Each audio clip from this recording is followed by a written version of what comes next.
on this computer. Okay. All right, everyone, we're back. Um, I'm Brother Doug. My sister Sally is with me, and our sister Sadie is also with us. And we are the Awakened by Yahuwah Fellowship Group in Yahuwah Almighty and Yahushua Messiah. Today, we are going back to our Torah readings we started last year around Tabernacles. So I'm going to be starting us off using the Aramaic targum of onkelos on the Word software. The great thing about this is you can actually get it for free if you have the Word module, Word software on your PC. So I'll also leave a link in the description where you can find all the targum, the Torahs of the targums. So here we go. So I'll be starting us off, and let me just make sure that the screen share is going to actually work here. Okay, so Genesis 35, verse 1. And Jacob said to the men of his house and to all who were with him, put away the Gentile idols that are among you, and purify and change your clothing.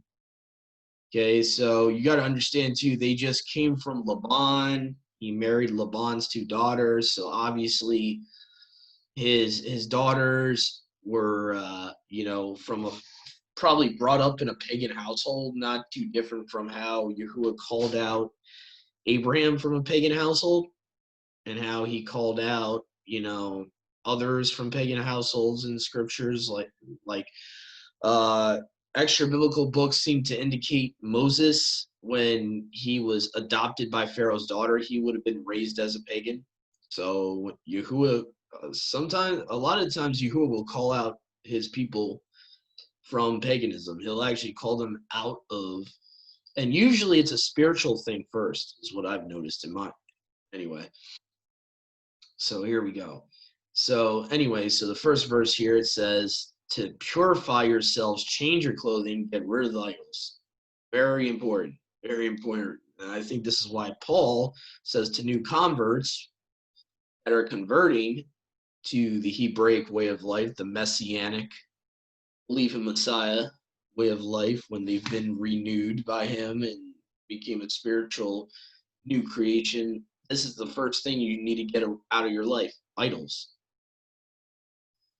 And we will arise and go up to Bethel, and I will make there an altar unto Aloha. I like how the translator here puts Aloha instead of God. Who heard my prayer in the day of my distress, and whose word was my helper in that way I went. Whose word was my helper. Wonder who he's referring to there. Maybe he's referring to Yahushua there. Very possible. And they gave Jacob all the Gentile idols that were in their hands, and jewels that were in their ears. And Jacob hid them under the terebinth, which was near Shechem, and they journeyed, and fear from before Yahuwah was upon all the peoples in the cities surrounding them, and they followed not after the sons of Jacob. And Jacob came to Luz, which is in the land of Canaan, which is Bethel, and he and all the people who were with him. And he built there an altar and called the place Al Bethel, because the angel of Yahuwah had appeared to him there when he fled from before his brother. Okay, so what he's saying is the Elohim that he wrestled with was the angel of Yahuwah. And Deborah, the nurse of Rebekah, died and was buried below Bethel in the declivity of the veil. I think I'm saying that right. Declivity of the veil.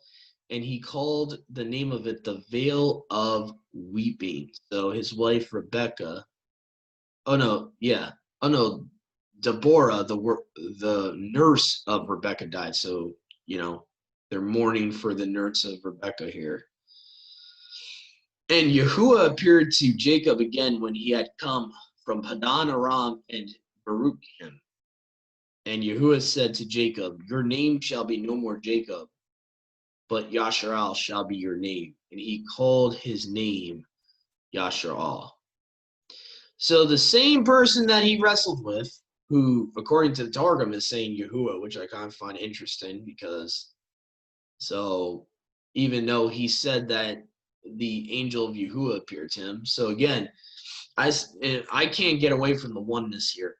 You're seeing that Yahuwah and Yahusha are the same person. They're the one singular person that appeared to Jacob. And he's the person that Jacob called the place of Bethel after. And your name shall be no more Jacob, but Yathrel shall be your name. And he called his name Yathrel. And Yahuwah said to him, I am Al Shaddai, meaning roughly interpreted as the Almighty in English, which is more of a tradition. No one really knows what Al Shaddai actually means. We know Al means Elohim, but Shaddai is it's kind of a mystery. You don't really know the exact English translation of it. Increase and multiply, and a people and assemblage of tribes shall be from you, meaning, a great multitude shall be from you, from your seed. And the kings who shall reign over the people shall come forth from you. And that land, and the land that I gave to Abraham and Isaac, I will give to you. And to your sons after you will I give the land. And the esteem of Yahuwah ascended above him. We're at verse 12 here of Genesis 35. The esteem of Yahuwah ascended above him, and in the place where he had spoken to him. And Jacob erected a pillar in the place where he had spoken with him, a pillar of stone, and outpoured libations upon it, and poured oil thereon. So obviously there's a difference between pre-Mosaic covenant, where Yahuwah is commanding them. Notice they're not doing this on their own. I want to make that very clear. They're not doing this on their own. Yahuwah is telling him where to put altars. Okay, so it's still very specific. Like Yahuwah will command people pre-Sinai to put an altar at certain places and to pour out libations and sacrifices. So this is pre-Levitical priesthood. I want to make that very clear. That's the context here. And Jacob called the name of the place where Yahuwah had spoken with him Bethel. And they journeyed from Bethel, where there was yet a space of land to come up unto Ephrathah, and Rachel travailed and had hard pain in her birth labor.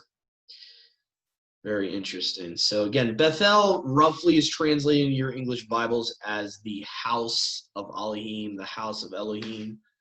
So that's a rough translation of that name.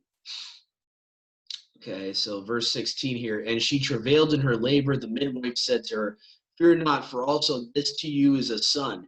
And it was in the going forth of her being, meaning she was dying when she was given birth, that she called his name the son of my woe.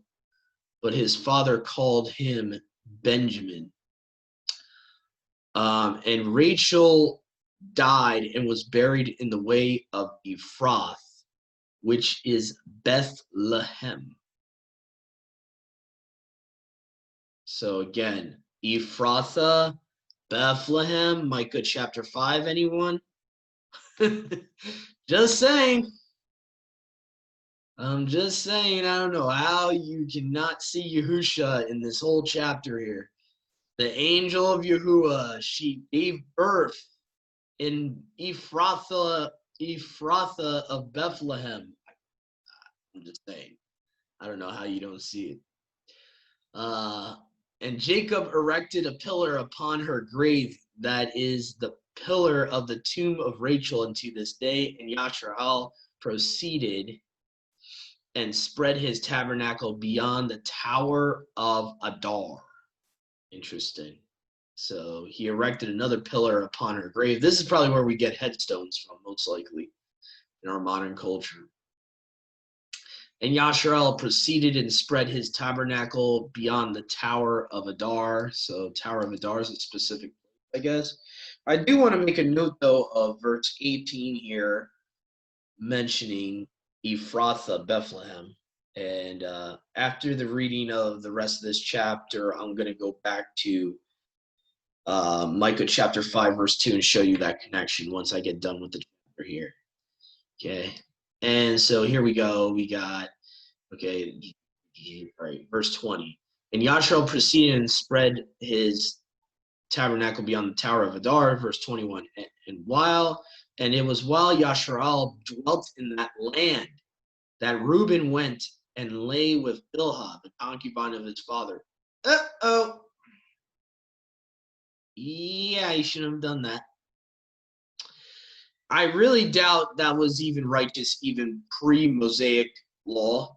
I really doubt that. I really doubt Yahuwah was pleased with that at all. He slept with his father's wife. Okay. He uncovered his dad's nakedness, which you see earlier on in the book of Genesis. I like to point this out to people. Before the law of Moses was given, Ham got his son cursed for doing that. Okay, so it's not just a law of Moses type of thing. You're not supposed to uncover your dad's nakedness. Okay, because if that's the case, then the curse of Canaan makes no sense, in my opinion. Okay, so I'm just saying, just putting it out there. Because it says that he saw his dad's nakedness, and I think it's in Genesis 11, not 11, I think it's in Genesis chapter 7 or chapter 8. It talks about Noah had a vineyard and he drank wine. He drank a little too much wine. He got drunk, and then, Ham uncovered Noah's nakedness, and then Noah makes that extreme curse on his son, on Ham's son Canaan.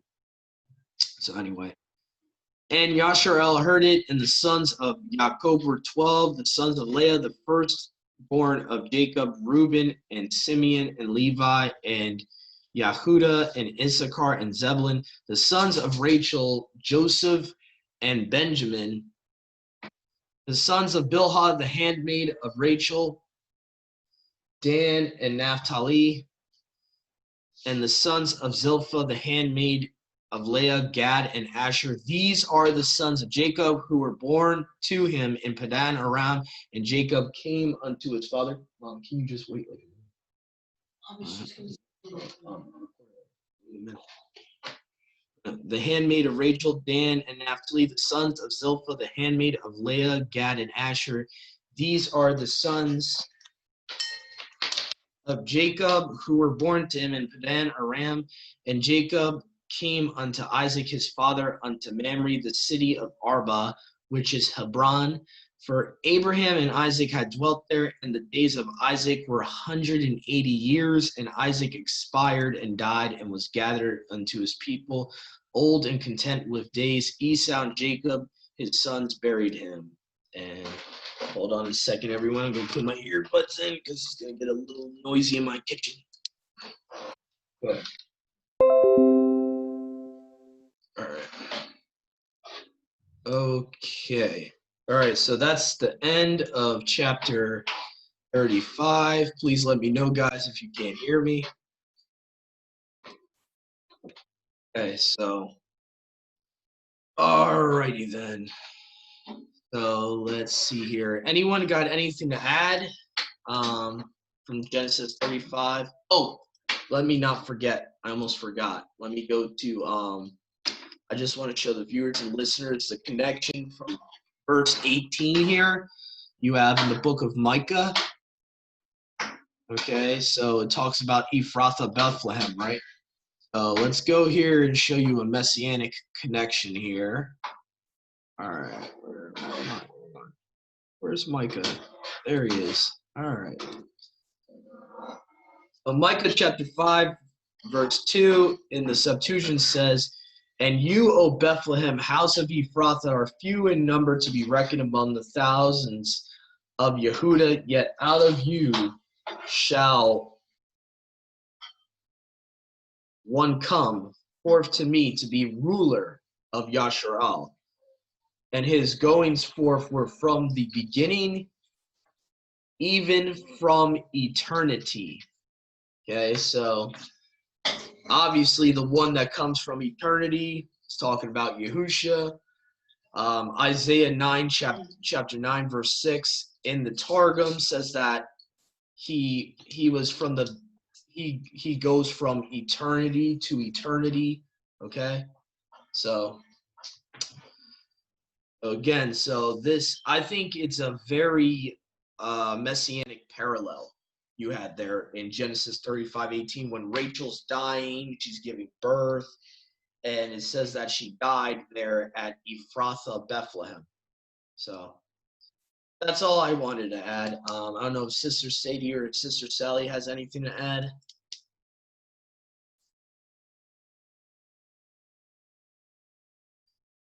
Okay. Anything? All right. Because I think we're just going to move forward here. If there's nothing else to add. Okay. Going once, twice? No? All right. Okay. Alrighty then. All right, so we're going to move on. I'm going to first see here how much let's see here how much we got for chapter 36 here. Okay, because I want to see. All right, here we go. All right, so 36 is going to be dealing with the lineage of Esau. Okay, so this is more of like we're going to be dealing with an actual this is going to be straight genealogy. This is going to be just a straight genealogical chapter. So here we go. Keep your eyes open, guys, for any type of names that might be familiar to kind of bring out to the viewers of why it would be important. So here we go. Genesis 36. And these are the generations of Esau, who is Edom. Esau took his wives from the daughters of Canaan. Uh-oh. Oh, that's not good. Their own mother, Esau and Jacob's mother, was fearing that this would happen, and she was actually fearing mainly for Jacob that he would take a Canaanite wife, and that she would not have any reason to live anymore if that would happen. So obviously, taking a Canaanite wife is a very bad thing, and so basically, this was a concept before even the Torah of Moses as a bad thing, and you'll see all over Scripture it talks about, don't take a wife of the Canaanites, don't take the wife of the Hittites and the Hivites, and so already Esau is messed up. He's taken a wife of the Canaanites known as Adah, daughter of Helon the Hittite. So this is showing also that the Hittites and the Canaanites are connected genealogically. Okay, notice how it says the daughters of Canaan, and that she's a direct daughter of Helon the Hittite. Okay, and Halivama, the daughter of Anna, the daughter of Sibeon the Hivite. Oh, Esau, what are you doing, bud? Oh, not good. And you wonder why Yahuwah later on says, Esau I've hated, but Jacob I loved. Wonder why. This is one of the main reasons. I mean, also the fact that initially he sold his birthright for a bowl of stew. I mean, there's a lot of reasons why Yahuwah hates him.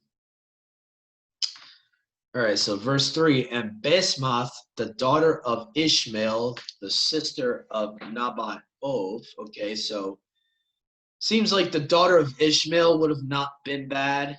Okay, but you have here, and I'm making a little note of this, you have Genesis 36, verses 1 to 2 here. He's got a Hittite wife and a Hivite wife.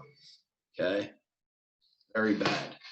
All right, as we continue to verse 4 here. And Ada bore to Esau Eliphaz, and so interesting. That name is definitely familiar to me. Basemath bare Reuel, and Ahalivama bare Yehus and Yalaam, and Korah. Interesting. That would be like a separate study, but I would wonder why there seems to be a Korah from Esau's lineage and then from Jacob's lineage. It's kind of interesting to me. So I'd study we could eventually do why that is. These are the sons of Esau who were born to him in the land of Canaan. And Esau took his wives, his sons, and his daughters, and all the beans of his house, and his flocks, and all his cattle, and all his substance, which he had gotten in the land of Canaan. Let me just kind of, I think I zoom in a little bit. Okay. Because their substance was, and it went into another land from before Jacob, his brother, because their substance was too great for them to dwell together. You know, they had basically they had too much possessions and people with both of them to dwell in one land, basically. And so because their substance was too great for them to dwell there, and the land of their habitation could not sustain them with regard to their cattle. Interesting. So they had too much livestock. And Esau dwelt in the mountain of Seir. Esau's Edom. We actually see Mount Seir later in the Torah when you get to Deuteronomy. They're leaving the wilderness and all that. So that's interesting. So that's where Esau lived. That kind of makes sense then later on why Yahuwah tells Yasharel not to make war with the Edomites when he's given them the land of Canaan. That's interesting. Okay. And these are the generations of Esau, the father of Edomai in the mountain of Seir. These are the names of the sons of Esau: Eliphaz, the son of Ada, the wife of Esau. Okay. Reuel, son of Basemath, the wife of Esau. The sons of Eliphaz were Taman. I've seen that name before. Zepho, Gatam, and Kenaz. Very interesting. The Kenazites, I guess. So the Kenazites are not, and I don't know, I feel like I've mentioned before to people, like people always thought the Kenazites came from Cain. No, they come from Esau, not Cain. So I want to make that distinction. So yeah. And Timnah was the concubine of Eliphaz, so the lesser wife, okay, of Eliphaz, that Esau bare Esau, and she bare to Eliphaz Melech. So I guess that means that, oh no, Eliphaz bar Esau, meaning son of Esau. Okay, my bad about that. Yeah, I forgot there. The Aramaic word bar is actually the Aramaic version of Ben, just to explain that. And she bare to Eliphaz Amalek. Oh, the Amalekites. Interesting. Very interesting. These are the sons of Ada, the wife of Esau, and these are the sons of Reuel, Nathan and Zara and Shammah and Mezah. These are the sons of Basemath, the wife of Esau. Okay. And these are the sons of Ahalivama, the daughter of Anna, the daughter of Zebulun, the wife of Esau. And she bare unto Esau Yeus and Yalam and Korah. These are the chiefs of the sons of Esau, of the sons of Eliphaz, firstborn of Esau, Rabbah, Taman, Rabbah, Omar, Rabba Zepho, Rabba Kenaz, Rabba Korah, Rabba Getam, Rabba Amalek. These are the chiefs of Eliphaz in the land of Edom. These are the sons of Ada. And these are the sons of Reuel, son of Esau, Rabba Nahath, Rabba Zarah, Rabba Shammah, Rabba Mezah. These are the chiefs of Reuel in the land of Edom. These are the sons of Basemath, the wife of Esau. These are the sons of Ahalivama, the wife of Esau, Rabbi Yeus, Rabbi Yalam, Rabbi Korah. These are the chiefs of Ahalivama, the daughter of Anna, the wife of Esau. These are the sons of Esau, and these are their chieftains or their captains. He is Edom. So as you see here, Edom is another name for Esau. Okay. These are the sons of Seir, the Horites. Inhabitants of the land, Lothan and Shobal, Zibeon and Anna and Dishban and Etzer and Dishan. These are the chieftains of Horai, the sons of Seir in the land of Edom. And the sons of Loti were Horai, Hemaim, and the sister of Lotan was Timnah.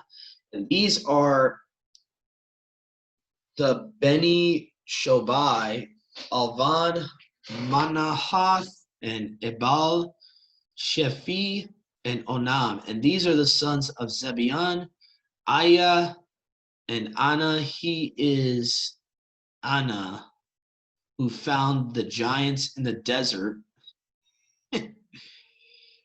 while he tended the donkeys of his father. Interesting. I wonder if you get that in the Masoretic, that little statement here in verse 24. Interesting. And these are the children of Anna, Dishan and Halivama, the daughter of Anna. So these are the children of Anna, Dishan and Halivama, the daughter of Anna. And these are the sons of Dishan, Hemdan and Eshban and Yathran and Karan. These are the sons of Eser, Bilan and Zaavan and Akan. These are the sons of Dishan, Hutz, and Aran. These are the chieftains of Horai, Rabba Lotan, Rabba Shobal, and Rabba Zebion, Rabba Anna, and Rabba Dishon, Rabba Etzer, and Rabba Dishan. These are the chieftains of Horai according to their principalities in the land of Seir. And these are the kings who reigned in the land of Edom before that kings reigned among the children of the sons of Yasharal. So basically, these are the kings of Edom before Yasharal went into the promised land, before they went into Canaan. That's what it's saying. So it's giving you a historical context here. This is before they got into the land. Bela, son of Beor, interesting. Oh, you got, so son of Beor. Interesting. Isn't Balaam supposed to also be a son of Beor? It's kind of interesting. Or this might be talking about Balaam here. They just have it pronounced different. Yeah, Bala, son of Beor, reigned in Edom. Well, that makes a little bit of sense. Why he was constantly trying to curse Yasharal. Huh. And the name of his city was Dinhava. And Bela died, and instead of him reigned Yobab, the son of Zerah of Bosra. And Yobab died, and instead of him reigned Husham, the land of the south. And Husham died, and instead of him reigned Hadad, son of Badad, who slew the Midianites in the fields of Moab. And the name of his city was Avith. And Hadad died in his stead. Reigned Simla, of Masrekah, and Simla died in his stead.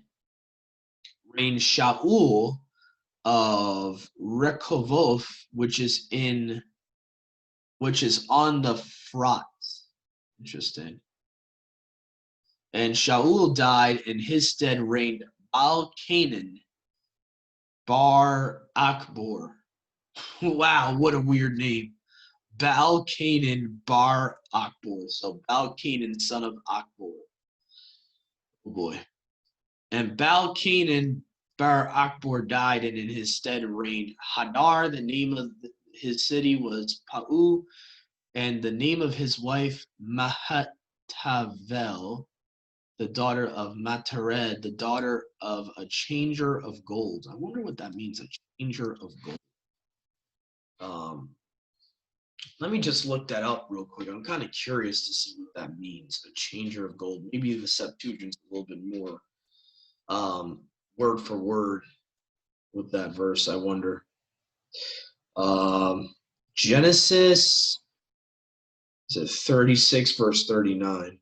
Okay, let's just go there real quick.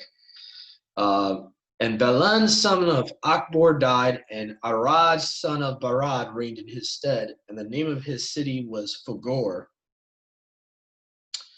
And the name of his wife was Matabeel, daughter of Matreth, son of Ma'izub. Okay, that's interesting. The Targum is missing the son of Ma'izub fathered Matared. That's kind of interesting. So that's kind of interesting. Let me put that on the shared screen there. I find that kind of interesting that the Targum would be missing. Interesting. All right, so let's go to Genesis 36:39 here. Very interesting.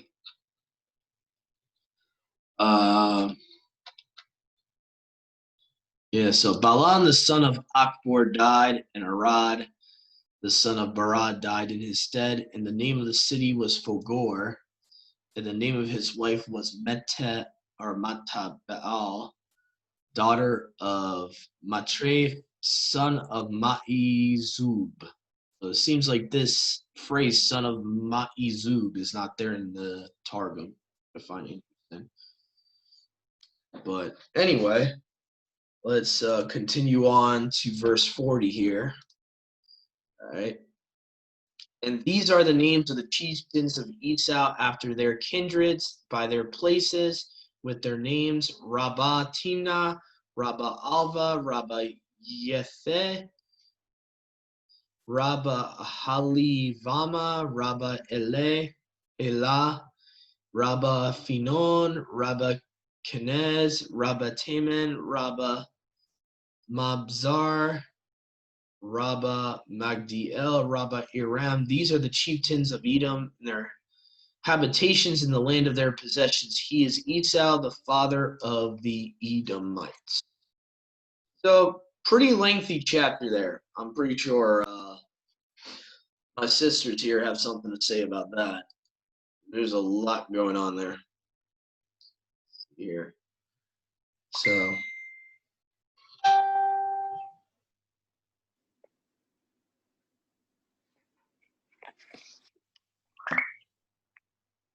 okay. So anything you guys want to add? I mean, there was a lot in that chapter. Any thoughts, questions, comments? It's hard to learn the genealogy when the names are so strange and we don't know who they're talking about. Yeah. And we don't know who these people are. It's hard to, I have trouble retaining it. Yeah. In my memory. Yeah. The only thing I came across was Baal, that was Balaam. I saw that Balaam was a king of Edom before he cursed Israel here. It says Balaam's son of Peor. Or let me see if I can find that. Where is it here? It was earlier in the chapter. It talks about Balaam's son of Beor. Balaam of Beor. So there's one or two names that I came across that it sounded very similar to other people we see later on in Scripture. So yeah, What struck out to me, like I said before, was earlier in the chapter with all the strange wives Esau had, and so that seems to be a commandment even before the law of Moses was given at Mount Sinai, that they should have been doing that. And I do want to actually give that for the people here. I want to actually show proof of that this is something that their mother did not want them to do. Let me see if I can find that here.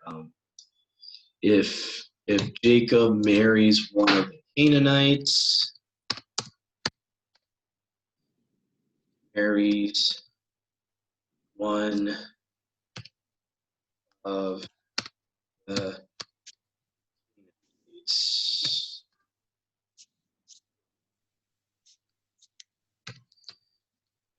this is right. This is the chapter that yeah, here we go. So Genesis 27:46 is the context of why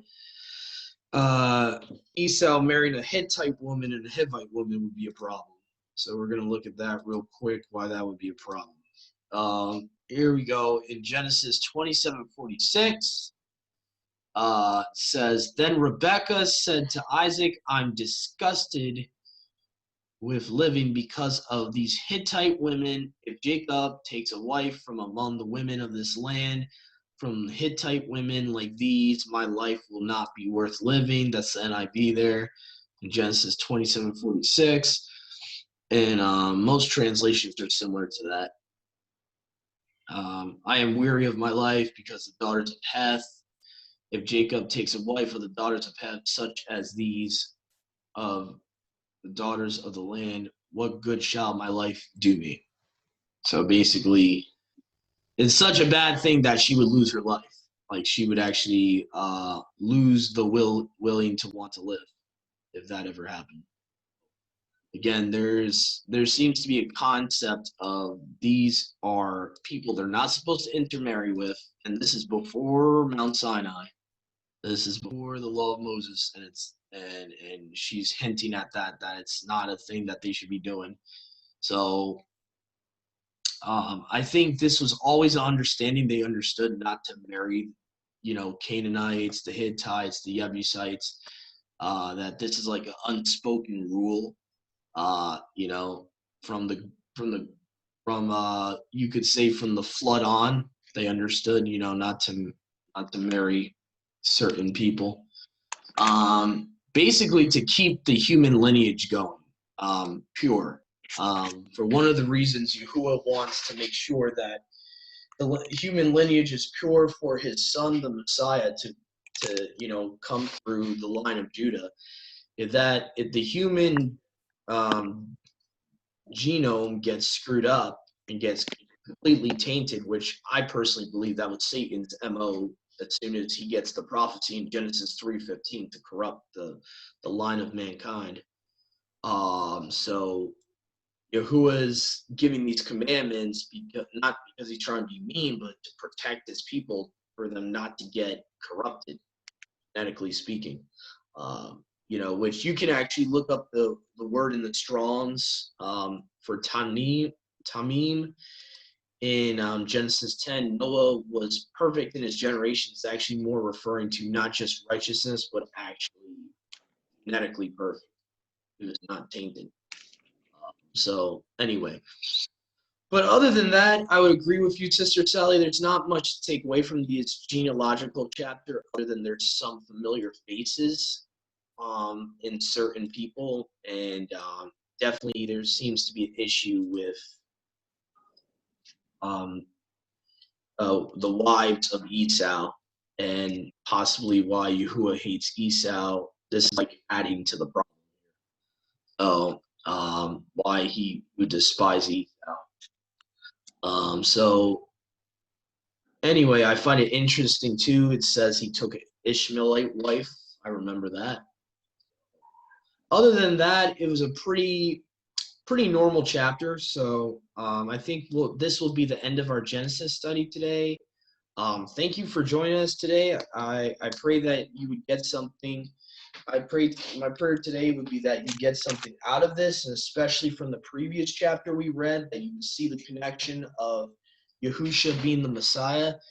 We're going to take a brief break, and we're going to be doing a study in a couple of minutes called Proving the Messiah, Yahusha's the Messiah, using only the Aramaic Old Testament targums. So I pray that if anything you got out today, if it's just the fact of the connection of Rachel dying, giving birth, being in travail, and right near Ephrathah, Bethlehem, and that significant connection between that and Yahusha being born in Ephrathah, Bethlehem. Even if that's the only thing you get from today, I would pray that you would at least get that connection. And how Yahusha was all over that chapter. He was the angel Yahuwah. He was the Elohim that Jacob made a covenant with, that he saw, that he named Bethel after. So, thank you for joining us today, and to our brothers and sisters, have a great rest of your new moon day. Shalom.